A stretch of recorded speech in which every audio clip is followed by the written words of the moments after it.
여러분 안녕하세요. 한적한 지방 소도시에서 꽃집을 운영하고 있는 여자입니다. 저는 부모님 두 분을 어린 나이에 일찍 여의었습니다. 그래서 저는 제 스스로가 재수가 없고 불행한 사람이라고 생각을 했어요. 그리고 결혼 후 남편이 저에게 이혼을 요구할 때도 제 인생은 끝끝내 불행으로 결말을 짓겠구나 했었죠. 하지만 사람은 죽으란 법이 없다고 하잖아요. 그리고 웃는 이에게 복이 오고 착하게 살면 그 복이 다시 되돌아온다는 말이 있지 않습니까? 불행한 삶이라고 생각하는 와중에도 웃음을 잃지 않고 나름 착하게 살았다고 생각하는 저에게도 좋은 일이 생겼습니다. 바로 제가 제 삶의 두 번째 엄마를 얻어 지금 행복하고 평화로운 삶을 살고 있다는 것이에요. 저의 두 번째 엄마의 정체는 바로 저의 전 시모랍니다. 남편과 이혼을 했는데 어떻게 전 시모와 모녀지간으로 지낼 수 있게 됐는지 다들 궁금하시지 않으세요? 제가 이야기를 한번 재미있게 풀어볼 테니 집중해서 들어주셨으면 합니다. 앞서 말씀드린 것처럼 저는 부모님을 어린 나이에 잃었습니다. 저를 낳으시고 2년 후에 암에 걸리시게 된 엄마는 제가 5살이 되던 해에 세상을 떠나셨습니다.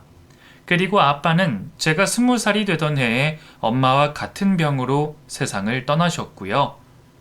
부유한 편이 아니었지만 아빠가 남겨준 유산이 조금 있어서 저는 그 돈을 가지고 고향인 서울에서 지방 소도시로 내려갔습니다.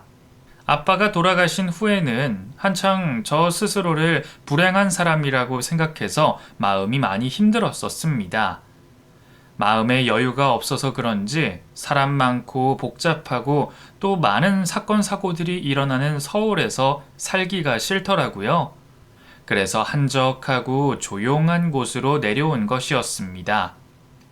아가씨, 여기에 꽃집 차리려고 그래? 그렇지 않아도 동네가 칙칙했는데 처음 보는 젊은 아가씨가 와서 꽃집 차린다니까 기대가 되네. 내가 동네 아줌마들한테 소문 많이 내줄게. 지방으로 내려간 저는 아파트 단지가 많이 들어선 상가 1층에 꽃집 겸 카페를 차렸습니다. 제가 꽃집과 카페 창업을 선택한 이유는 예쁜 꽃과 향기로운 커피 향을 맡으면 심신의 안정이 됐었기 때문입니다. 처음 가게를 차릴 때는 젊은 손님들이 줄을 이을 줄 알았는데 생각 외로 어머님들이 많이 찾아오셨습니다.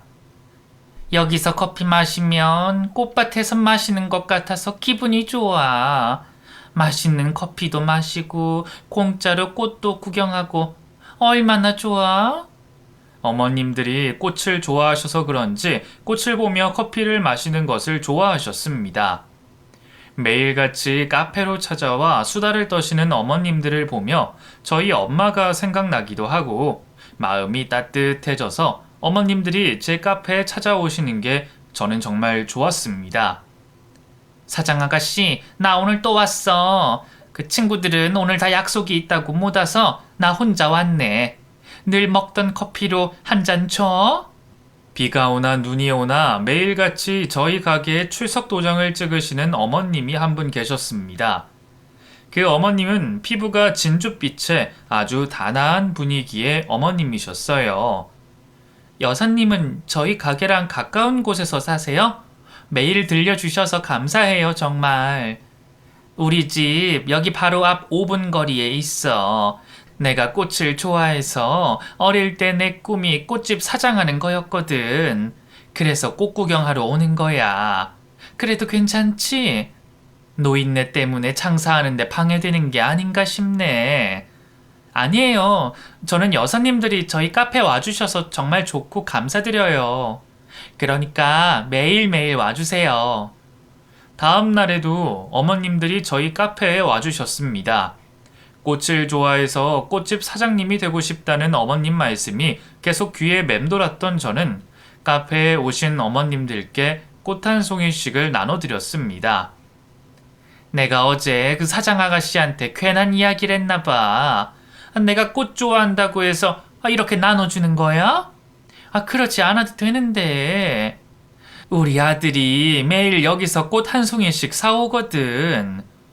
맞다. 윤호가 여기서 매일 꽃 사다 준다고 했지? 매일 여기로 오는 거면 사장 아가씨도 누군지 알겠다. 여기 매일 꽃 사러 오는 청년이 이 언니 아들이야. 이 동네 유명한 효자. 매일 꽃을 사와 준다는 아들이 있다는 어머님의 말에 그 손님을 단번에 떠올릴 수 있었습니다. 제 또래의 남자였는데 매일 퇴근 시간쯤 와서 꽃 한 송이씩을 사가시는 분이 계셨습니다. 저는 당연히 아내에게 사다 드리는 로맨티시스트라고 생각했는데 어머니께 사다 드리는 효자일 거라고는 감히 상상도 못했습니다. 그리고 그날 저녁에도 그 아드님은 어김없이 저희 꽃집에 들렀습니다. 오늘 새로 들어온 꽃 있으면 그걸로 한 송이 부탁드립니다. 저는 주문받은 꽃 한 송이가 아닌 두 송이를 포장해 건넸습니다. 그러자 아드님이 크게 당황해했습니다. 사장님, 꽃 잘못 주신 것 같은데요. 저 두 송이가 아니라 한 송이로 주문했어요.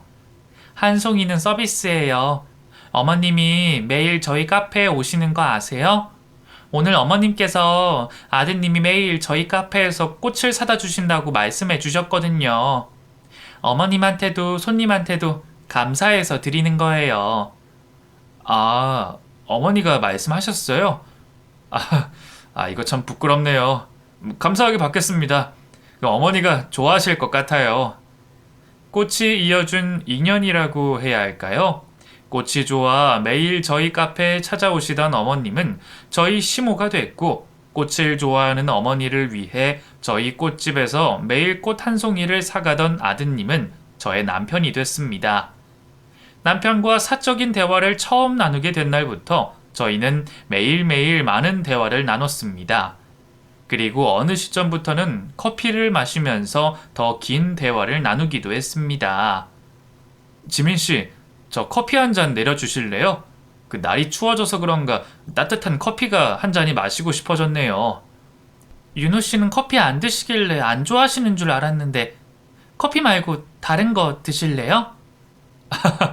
저 커피 안 좋아하는 거 들켰네요. 커피만 마시면 가슴이 두근거리고 밤에 잠을 못 자서 안 마시거든요. 그럼 커피 말고 다른 걸로 부탁드려요. 그날 이후부터 남편과 커피를 마시는 일이 카페 마감 전에 필수 루틴이 됐습니다. 밤마다 문 닫은 카페 안에서 남편과 커피를 마시고 있는 모습을 누군가가 본 건지 어머님들 사이에 남편과 제가 교제를 한다는 소문이 나기 시작했습니다. 사장 아가씨, 윤호랑 사귄다는 말이 사실이야? 밤마다 여기서 윤호랑 데이트한다는 소문이 동네에 쫙 났던데? 어머, 우리 금자 언니 드디어 며느리 얻는 거야? 둘 다 선남선녀라 잘 어울리긴 해. 그치? 사장 아가씨, 우리 윤호랑 결혼하면 내가 축의금 왕창 낼 테니까 생각해봐. 윤호한테 시집가면 시집살이도 안 당할 거야. 그건 내가 보장해. 시모의 귀에까지 남편과 제가 사귀고 있다는 소문이 들어가게 되자 남편이 저에게 말했습니다. 지민씨, 이렇게 된 거 우리 진지하게 한번 만나볼까요? 매일 마주치는 저희 어머니랑 어머니 친구분들 때문에 지민씨가 부담스러우실 수 있겠지만 지민씨도 저와 같은 마음이라면 저희 결혼 전제로 진지하게 만나봐요. 남편은 이왕 이렇게 된 거 진짜로 연애를 해보는 게 어떻겠냐고 했습니다. 소문이 나기 전부터 남편에게 사심이 가득했던 저는 남편의 고백을 냉큼 받아들였습니다. 남편과 진짜로 교제를 시작하게 되고 난 후 시모는 저에게 전보다 훨씬 더 잘해줬습니다. 마치 엄마처럼 말이죠. 지민아, 너 무말랭이랑 콩자반 좋아한다고 해서 만들어 봤어. 네 입맛에 맞을지 모르겠지만 다른 반찬 먹고 싶은 거 있으면 언제든지 말해. 내가 또 만들어다 줄게. 어머님, 이렇게까지 안 해주셔도 되는데 정말 감사해요. 괜히 저 때문에 어머님 고생하시는 거 아니에요? 매일 집구석에서 할 일 없이 TV만 보던 참에 뭐라도 할 일이 생겨서 나는 오히려 좋아. 그러니 부담 가지지 말고 먹고 싶은 거 있으면 바로 말해. 맛있게 잘 먹을게요, 어머님. 누가 해주는 반찬은 정말 오랜만이라 저 정말 감동받았어요. 시몬은 일주일에 한 번씩 반찬들과 국거리를 만들어 가져다 줬습니다. 그뿐만이 아니었어요. 여자 혼자서 카페랑 꽃집 정리하는 거 여간 힘든 일이 아니지? 내가 종종 와서 거들어 줄게. 그 외에도 가게 일손 필요하면 언제든지 말해. 내가 도와줄 테니까. 시몬은 카페와 꽃집 청소 일도 도와주시며 가게 마감하는 시간에 찾아와 마감 일까지 도와주셨습니다. 시몬은 그렇게 저희 부모님의 빈자리를 채워주셨습니다. 어머님 덕분에 저 요즘 정말 행복해요.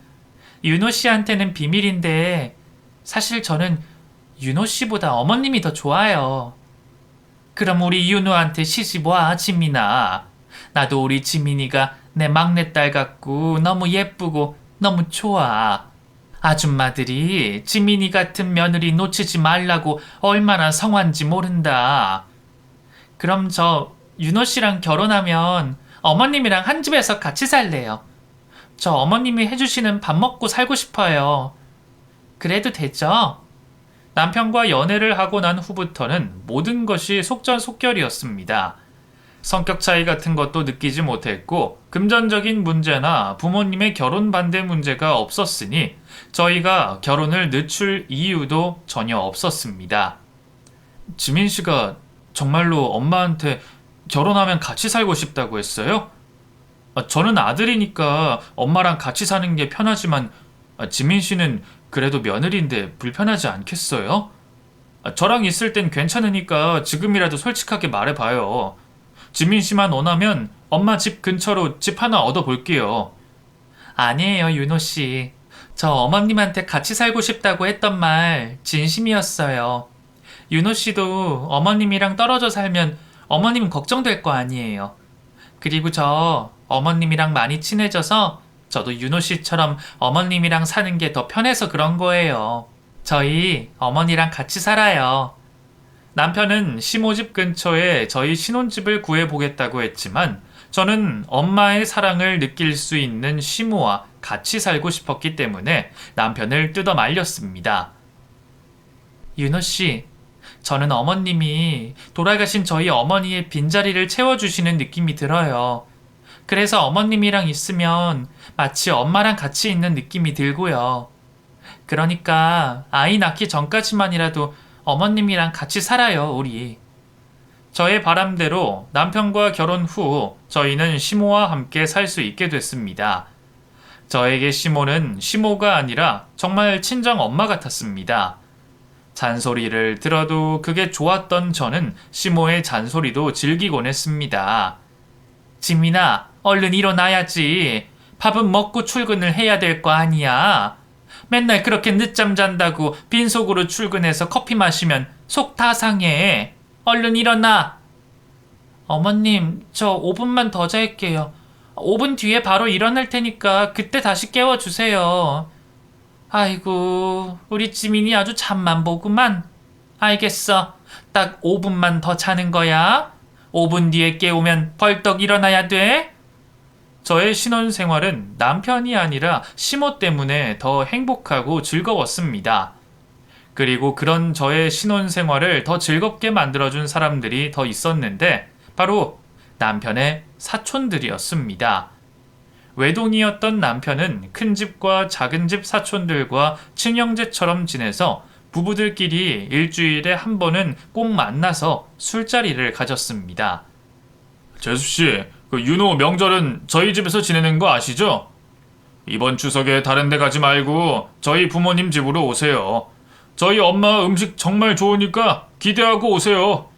아, 맞다. 당신한테 깜빡하고 말을 안 했네. 우리 집 명절은 큰 집에서 보내고 있으니까 이번 명절에 큰아버지 댁으로 가자. 당신이 가서 할 일은 없어. 형수님이랑 큰어머니가 알아서 다 하실 거거든. 결혼 후 첫 명절인 추석이었습니다. 남편이 큰아버지 댁에서 명절을 보낸다고 해서 짐을 싸고 있었는데 시모는 거실에 앉아서 TV만 들여다보고 계시더라고요. 그래서 제가 시모를 재촉했습니다. 어머님, 뭐 하세요? 30분 뒤면 출발하는데 어머님 짐 다 싸놓으셨어요? 짐 다 싸두셨으면 옷이라도 먼저 갈아입으세요. 윤호가 말 안 했니? 나는 윤호네 큰 집 안 가고 항상 혼자 집에서 명절 보냈어. 지민이 너는 결혼하고 첫 명절이니까 큰 집 가서 어른들한테 인사도 하고 재밌게 잘 놀다 와. 어머님, 명절 때마다 집에서 혼자 보내셨다고요? 왜요? 어머님 같이 가요. 어떻게 어머님만 혼자 집에 두고 저희끼리만 갈 수 있겠어요. 명절 때마다 시모가 혼자 집을 지키고 있었다는 게 이해가 되지 않았습니다. 그래서 제가 시모에게 계속 같이 가자고 조르니 남편이 저를 말렸습니다. 아, 여보, 엄마는 집에 있는 게 더 편해서 그래. 나는 할아버지랑 할머니 차례 때문에 무조건 가야 돼서 그러니까 엄마는 걱정하지 말고 우리끼리 가자. 아무리 그래도 그렇지. 어떻게 어머님을 혼자 두고 가? 아니면 당신 혼자 가는 건 어때? 내가 어머님이랑 집에 있을게. 그래도 그건 좀 아니지. 결혼하고 첫 명절인데 당신이 빠지면 다들 뭐라고 하겠어? 엄마는 거기 가면 불편하기만 하니까 엄마를 위해서라도 엄마 보고 같이 가자고 하지 마. 시모도 끝까지 큰 집엔 가지 않겠다고 버티고 남편도 괜찮다고 해서 마음은 찝찝했지만 시모만 남겨두고 저희끼리 남편의 큰 집으로 향했습니다. 저희가 큰 집에 도착하자 큰아버지, 큰어머니를 비롯해 모든 가족들이 저와 남편을 환영해 줬습니다. 아이고, 우리 예쁜 윤우랑 귀한 조카 며느리 왔네. 둘 다 밥 안 먹고 왔지? 그 큰엄마 얼른 밥 차려줄 테니까 조금만 기다려라. 남편의 큰 집과 작은 집 가족들은 남편을 막내 늦둥이 예뻐하듯 예뻐해 주셨습니다. 덩달아 남편의 아내인 저도 같이 예쁨을 받았었죠. 그런데 그런 와중에 의문점이 하나 들었습니다.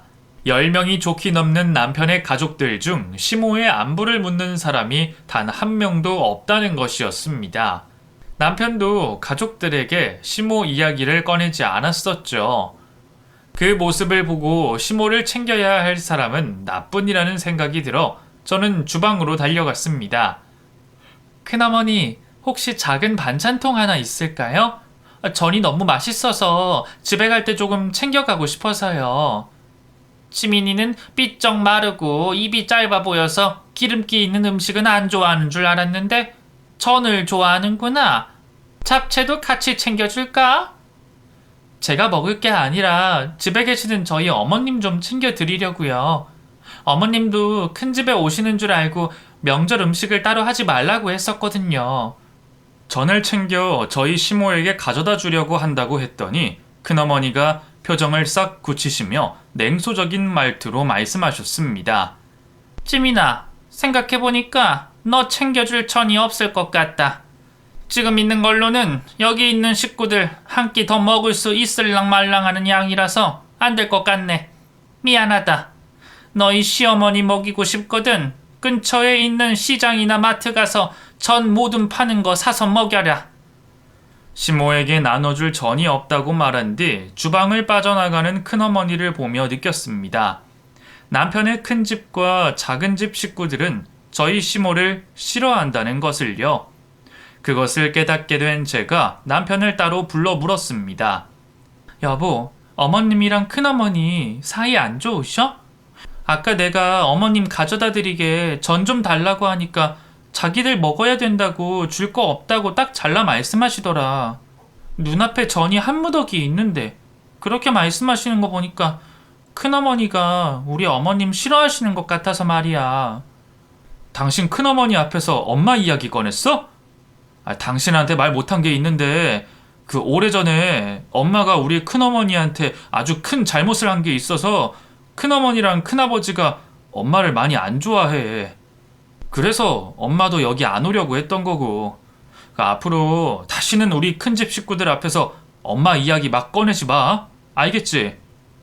시모가 도대체 큰어머니에게 어떤 큰 잘못을 했길래 가족들이 시모를 단체로 왕따를 시키는 건가 싶었습니다. 왕따라는 단어 자체가 자극적이긴 하지만 제 눈에는 그렇게밖에 보이지 않았어요. 제가 계속해서 시모 걱정을 하자 남편이 저에게 먼저 집으로 돌아가 있으라고 했습니다. 안 그래도 나도 엄마 혼자 집에 두고 온 게 마음에 걸리더라고. 당신 지금 집에 가도 뭐라 할 사람 아무도 없으니까 먼저 가서 엄마랑 좀 같이 있어 줄래? 당신도 여기 있으면 엄마 때문에 마음만 불편할 거 아니야. 어른들한테 인사드렸으니까 나는 어머님한테 가 있는 게 맞는 것 같아. 어머님, 말씀으로는 괜찮다고 하셨지만 명절에 혼자 집에 있으시는 게 얼마나 외로우시겠어. 나 먼저 가볼 테니까 당신이 다른 가족들한테 잘 좀 말해줘. 시모가 계속 마음이 쓰였던 저는 시모가 혼자 계시는 집으로 돌아갔습니다. 시모는 혼자 돌아온 저를 보더니 왜 돌아왔냐며 속상해 하셨습니다. 거기 있지 왜 왔어? 나는 혼자 있어도 괜찮다니까. 지민이 너 때문에 내가 못 산다 못 살아. 어머님 혼자 집에 두고 가서 마음이 편하지 않더라고요. 그나저나 어머님 식사는 하셨어요? 아직 안 드셨으면 저랑 같이 나가서 맛있는 거 먹어요. 오는 길에 보니까 식당이 꽤 많이 열려 있더라고요. 시모는 왜 왔냐고 하시면서도 제가 돌아온 게 반가우셨는지 저랑 둘이서 보내는 추석 내내 싱글벙글이셨습니다. 시모와 또 하나의 추억을 쌓은 추석이 지나고 난 후였습니다. 남편이 갑자기 저에게 괌으로 여행을 보내주겠다고 했습니다. 여보, 3주 뒤에 괌 여행 일정 잡아놨으니까 큰어머니랑 작은어머니랑 형수님들이랑 해서 일주일 정도 괌에서 쉬다 와.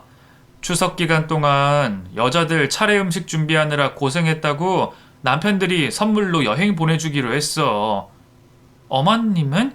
어머님은 당연히 같이 못 가시는 거야? 그럼 나도 안 갈래. 그리고 나도 명절에 일손 한번 도우지 않았는데 내가 거기 껴서 가는 건 좀 아닌 것 같아. 형들이랑 돈 모아서 보내주는 거니까 당신도 다녀와. 엄마는 당신 없는 동안 내가 따로 모시고 여행 갈게.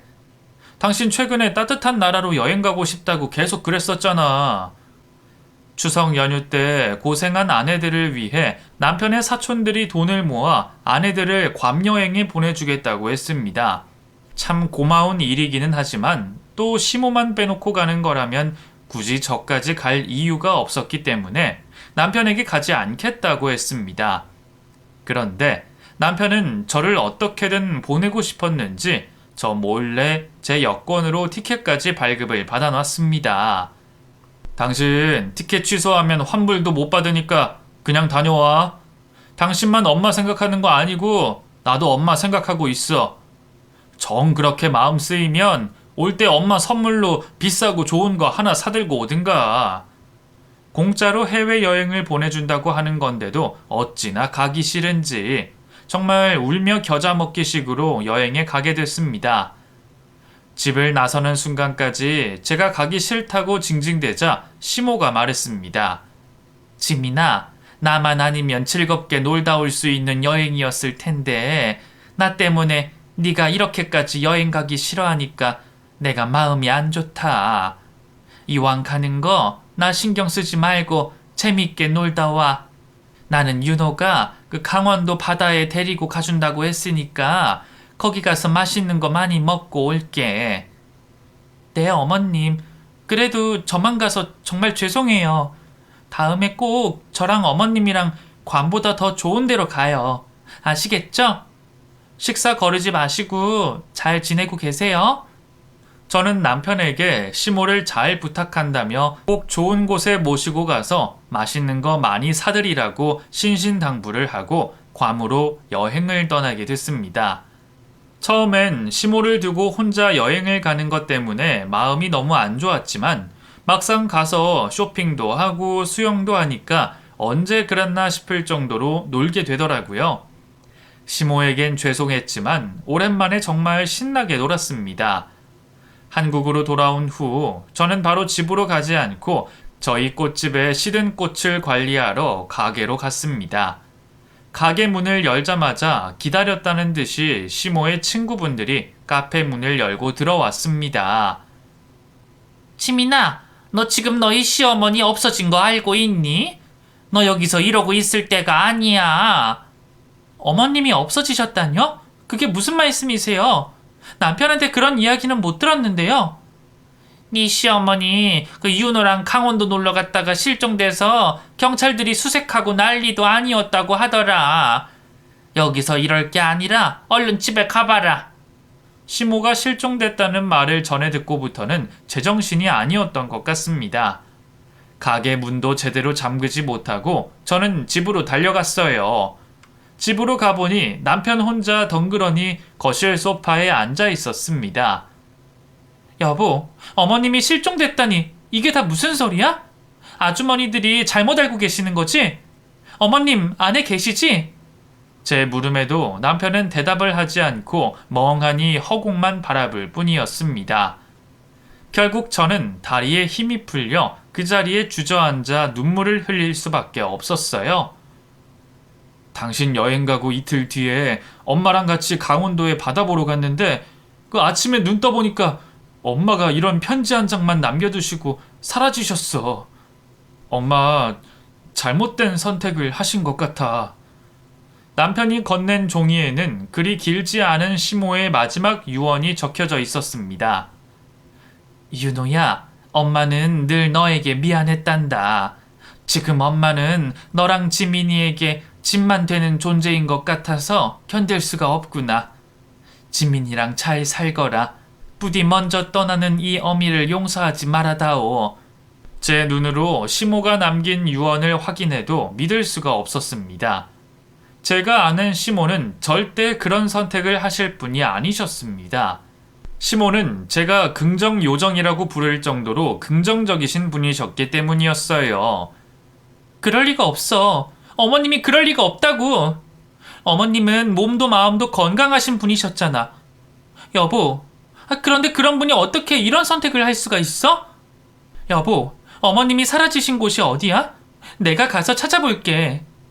지민아, 이미 나도 할 수 있는 건 다 해봤어. 전문 다이버 불러서 바닷속도 살펴보고 뒷산까지 올라가서 다 뒤졌어. 근데 엄마가 사라진 그날이 마침 풍랑주의보가 떨어진 날이라 경찰들 말로는 엄마가 먼 바다로 휩쓸려 가신 것 같대. 시모의 죽음은 저희 부모님들의 죽음보다 더 충격적이고 받아들이기 힘들었습니다.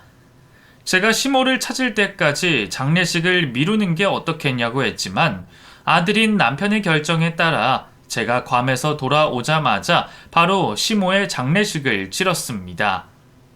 여보, 어머님이 돌아오실 수도 있고 사라지신 지 얼마 안 되셨으니까 희망을 가지고 조금만 더 찾아보고 장례식을 치러야 됐던 거 아니야? 나는 지금 우리가 너무 섣부른 행동을 하고 있다고 생각해. 장례식장에서도 제가 남편에게 시모를 더 찾아봐야 되는 게 아니냐고 설득을 하자 옆에서 듣고 계시던 큰어머니가 저에게 화를 내셨습니다. 너는 제발 그만 좀 해라. 우리 윤호 좀 그만 괴롭히라고. 지금 너보다 더 힘든 사람은 아들인 윤호야. 윤호라고 이런 결정을 하는 게 쉬웠겠어? 자기도 해볼 만큼 해보고 안 되겠다 싶으니까 이런 결정을 내린 거지. 너는 애가 순종적인 줄 알았는데 가만히 지켜보니까 그렇지만도 않구나. 재수씨 마음 힘든 거 저희도 잘 알아요. 근데 제가 봐도 윤호가 내린 결정이 맞는 것 같아요. 찾을 수 없는 사람 찾는다고 장례식 질질 끌어봐야 윤호랑 가족들 마음만 힘들 뿐이에요. 남편의 친가 식구들은 오래전부터 시모를 싫어해서 그런 건지 시모가 실종됐다고 해도 눈물을 흘리기는커녕 딱히 걱정하지도 않고 모르는 사람이 실종된 것처럼 그냥 조금 안타깝게만 여길 뿐이었습니다. 그렇게 꿈만 같았던 시모의 장례식을 마치고 난 후였습니다. 당신 가게 문 안 열어? 언제까지 가게 문 저렇게 닫아둘 거야? 어제 내가 보니까 가게에 있던 꽃 다 시들었던데 저렇게 두면 꽃도 썩는 거 아니야? 여보, 미안한데 당신이 가서 꽃들 좀 다 버려줄 수 있어? 나 지금 당장은 가게 문 열 힘이 없어서 그래. 정말 미안해. 아니 당신 엄마 죽는 것도 아니고 내 엄마가 죽었는데 왜 당신이 이 난리야? 언제까지 이러고 있을 건데? 당신 이렇게 누워만 있는 꼴 보는 거 나 진짜 힘들어서 그래. 시모가 돌아가시고 난 후 저에게 우울증이라는 녀석이 찾아왔습니다. 그래서 저는 가게 문도 열지 못하고 하루 종일 침대에 누워만 있었는데 남편은 그런 제 모습이 이해가 되지 않고 꼴보기 싫었는지 그런 저에게 매일같이 짜증을 내기 시작했습니다. 그리고 막말까지 스스럼 없이 내뱉었죠. 내가 어머님을 얼마나 좋아했는지 당신도 잘 알잖아. 그래서 이렇게 힘든 건데 왜 당신은 나를 이해하지 못한다는 식으로 말을 해? 아프고 힘든 사람한테 그렇게까지 막말을 해야지 속 시원해져? 당신이 지금 꼴 같지도 않은 짓을 하고 있으니까 그렇지. 아들인 나도 이렇게 멀쩡한데 고작 며느리 따위인 당신이 왜 이러는 거냔 말이야. 집에 쌓인 빨래만 해도 얼만 줄 알아? 엄마 없으니까 집안 살림할 사람 없는 게 지금 나한테 제일 큰 걱정이라고. 동네에 소문난 효자가 맞았나 싶을 정도로 남편은 변해 있었습니다. 그리고 남편과 제 아이도 점점 멀어져만 갔죠. 그렇게 6개월이라는 시간이 속절없이 흘렀습니다. 남편과 사이가 멀어지기는 했지만 정신이 어느 정도 회복이 되자 남편이 기다렸다는 듯이 저에게 이혼을 요구해 왔습니다. 당신이 조금 괜찮아진 것 같아서 하는 말인데 나 밖에서 따로 만나는 여자 있어.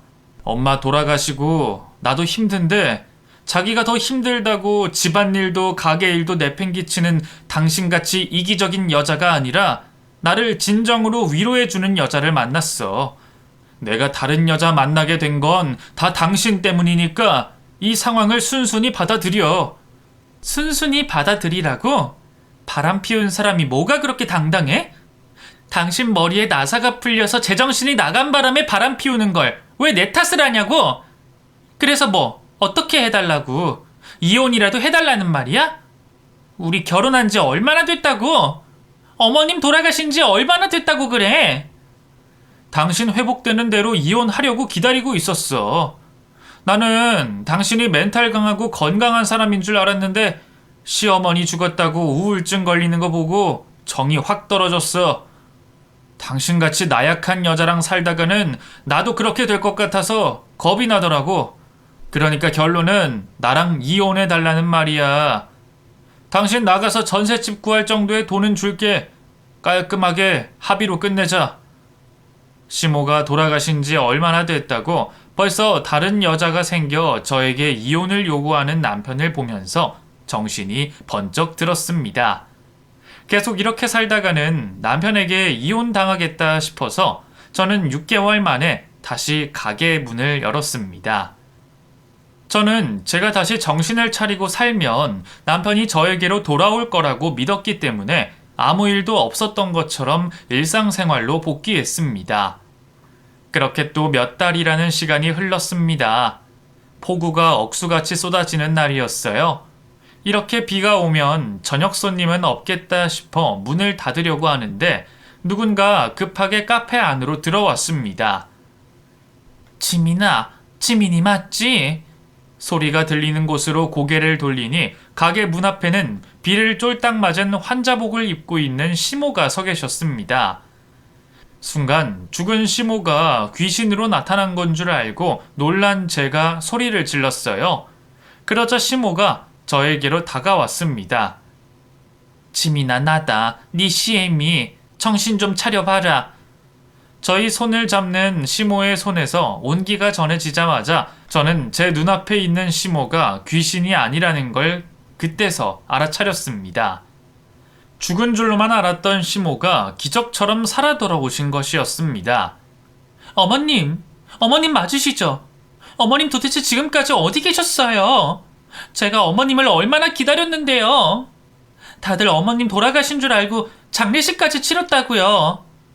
지민아, 나 안 죽었어. 나 아직 살아있어. 제발 나 좀 구해다오. 일단은 나랑 경찰서부터 같이 가자꾸나. 어머님, 일단 윤호 씨한테 연락할게요. 윤호 씨랑 같이 가요. 안 된다, 지민아. 윤호한테는 절대 연락하지 마라. 너랑 나랑 둘이 가야 돼. 남편에게는 절대 전화를 걸어서는 안 된다는 시모를 보면서 설마 시모가 사라지신 동안 노망이 나셔서 나타나신 건가 싶었습니다.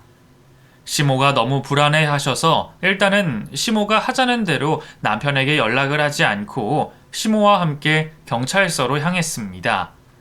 시모는 경찰서에 도착하자마자 그동안 있었던 모든 이야기를 꺼내놓으셨습니다. 경찰관님, 제 아들 놈이 사람 드문 강원도 바닷가 여인숙에 데리고 가서 저를 협박했습니다. 제가 남긴 유서는 제 아들 녀석이 쓰라고 협박해서 쓴 거예요. 제가 아들이 하라는 대로 유서를 써주니까 아들이 땅끝마을 근처에 있는 동네 요양병원에 저를 가둬넣었어요. 어머님, 지금 하시는 말씀 다 사실이에요? 윤호 씨가 정말 어머님한테 그런 짓을 했어요? 윤호 씨가 도대체 어머님한테 왜 그랬어요? 몸을 벌벌 떨며 말하는 시모가 거짓말을 하는 것 같지는 않지만 소문난 효자 외동아들인 남편이 시모에게 그런 짓을 했다는 게 믿기지 않았습니다. 그리고 그때 제가 몰랐던 남편의 출생의 비밀이 밝혀졌습니다. 사실 윤호는 내 친자식이 아니야. 나는 윤호 아버지랑 재혼한 계모였어. 내 자식들도 있기는 했는데 윤호 아버지랑 윤호 친가 식구들한테 온갖 구박을 다 당해서 자기들끼리 집을 나간 지 오래됐어.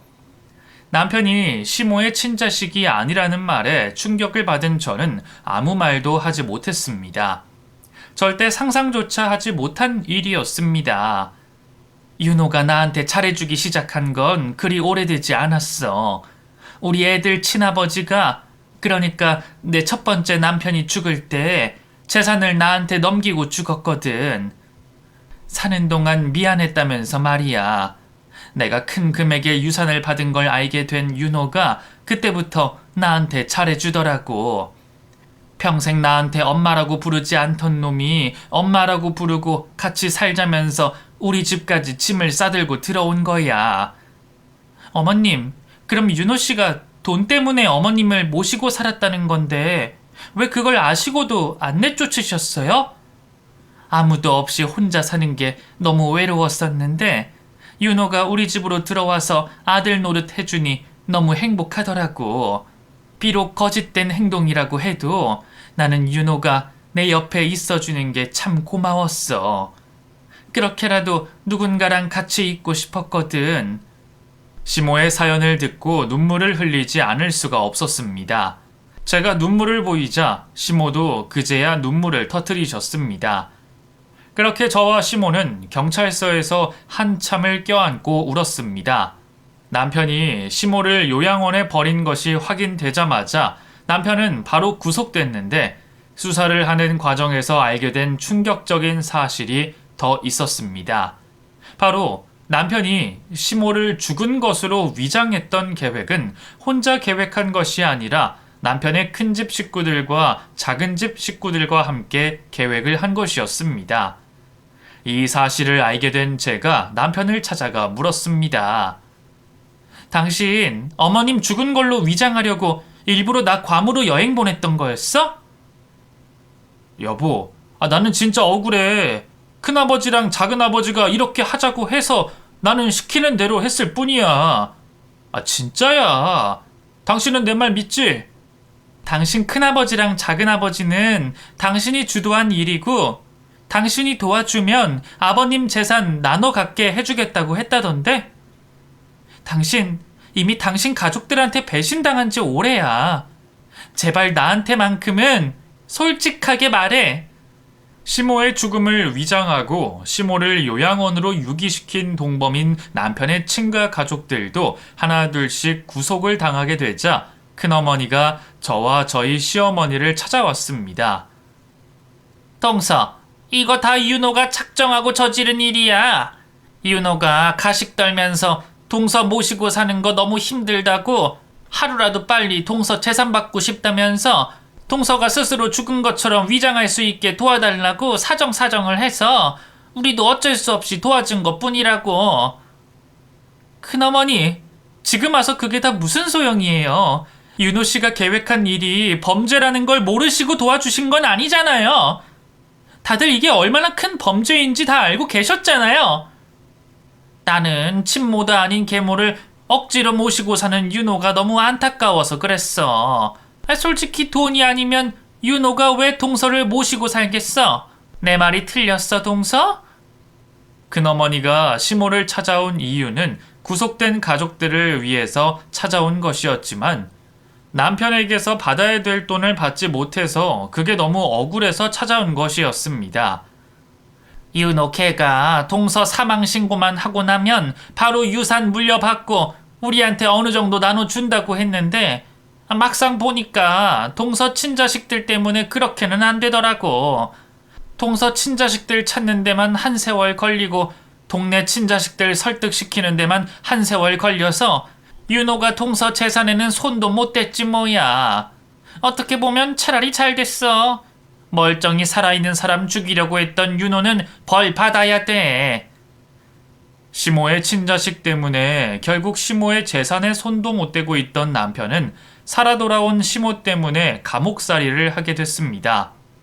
이 모든 일을 주도했던 남편이 가장 큰 징역형을 선고받았습니다. 모든 재판이 끝나고 난 후 제가 시모에게 물었습니다. 어머님, 근데 그 요양원에서는 어떻게 빠져나오셨다고 했죠? 거기서 사람들 감시가 심했을 텐데 빠져나오시기 힘드셨죠? 그것들이 얼마나 독한지 눈에 불을 켜고 나를 감시했다니까? 근데 거기에 일주일에 한 번씩 요양원에 식품 납품하러 오는 차가 있어요. 내가 그 기사한테 제발 살려달라고 사정사정을 했더니 요양원 사람들 몰래 나를 거기서 빼내주더라고. 그 사람 아니었으면 나는 아마 평생 거기서 갇혀서 거기서 죽었을 게다. 그러면서 시모는 그 기사님을 찾아 꼭 보답을 하고 싶으시다고 하셨습니다.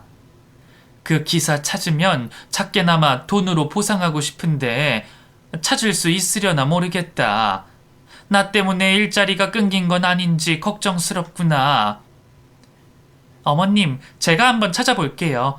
좋은 일 하신 분이셨으니까 분명 그분에게도 좋은 일들이 생길 거예요. 수소문 끝에 제가 시모를 살려준 기사님을 찾아냈고 시모는 그 기사님에게 보상금을 전달했습니다. 그리고 시모가 갑자기 저에게도 두꺼운 돈 뭉치를 건네셨습니다. 지민아, 그동안 나 때문에 고생 많았다. 이 돈 가지고 가서 여기서 있었던 일들은 다 잊고 새 출발해라.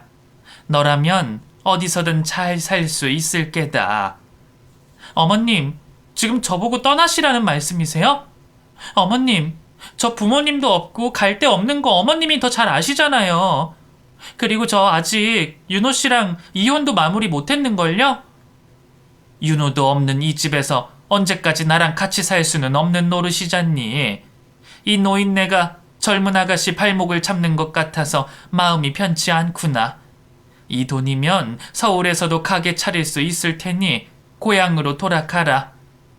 시모는 저보고 고향인 서울로 가라고 하셨지만 저는 시모 곁을 떠날 수가 없었습니다. 아니, 솔직히 떠나기 싫었어요.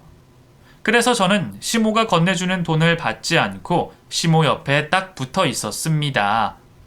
어머님, 저 가게 2년 더 연장해서 서울 못 올라가요.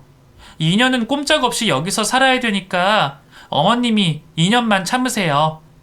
진짜 어쩔 수 없어요. 내가 정말 너 때문에 못 산다, 못 살아.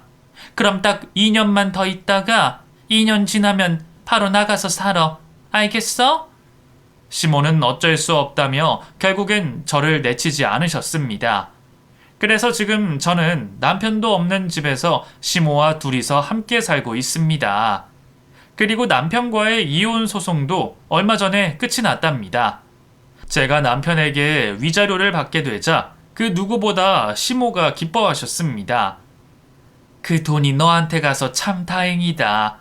윤호 아버지 돌아가시고 재산 절반을 나한테 남겨주셨는데, 아니 글쎄 윤호랑 윤호 친가 식구들이 나한테는 절대로 못 준다고 찾아와서 욕하고 협박하는 바람에 내가 재산을 포기하고 윤호에게 다 넘겨주게 됐지 뭐니.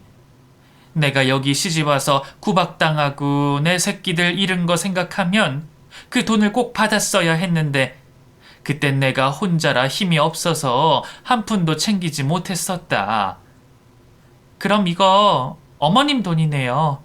제가 어머님한테 되돌려 드릴 테니까 어머님 그동안 서럽고 억울했던 마음 이걸로라도 푸세요. 아니다. 내 손에 들어온 적 없는 돈은 내 돈이 아니다. 어쨌든 그 돈은 네 돈이야. 그러니까 그 돈 쓸데없는 데 쓰지 말고 잘 가지고 있다가 나중에 꼭 필요할 때 써. 알겠지? 그 이후로도 좋은 일은 계속 생겨났습니다. 남편이 시모의 죽음을 위장시키고 시모를 요양원에 보냈다는 소식을 들은 시모의 친자식들이 시모를 찾아온 것이었습니다. 20년 만에 만난 시모와 시모의 친자식들은 서로를 부둥켜 안고 한참을 오열했습니다. 헤어진 가족들이 지금이라도 이렇게 다시 만날 수 있게 돼서 얼마나 다행인지 몰랐습니다. 얘들아, 지민이는 내 며느리가 아니라 내 막내딸이다. 그러니까 너네도 지민이를 막내 동생이라고 생각하고 잘 지내주려무나. 이 어미 마지막 소원이다. 친자식들에게 저를 막내딸로 소개하는 시모에게 정말 감사했습니다. 저를 막내딸로 받아준 시모에게 저는 지금 어머님이 아니라 엄마라고 부르고 있답니다. 저는 우리 엄마와 평생 행복하게 잘 먹고 잘 살 거랍니다. 물론 영원히 엄마를 모시고 살 거라고 장담은 못하지만 엄마 곁을 떠나지 않을 거랍니다. 지금까지 많은 아픔과 고난이 있었지만 결국엔 결말은 해피엔딩인 걸 보면 저는 정말 행운아인 것 같습니다. 지금 힘든 시간을 보내고 계신 분들이 계시다면 여러분들에게도 반드시 좋은 시간들이 찾아올 거니 조금만 더 버티시라고 말씀드리고 싶습니다. 여러분 모두 건강하시고 행복하세요.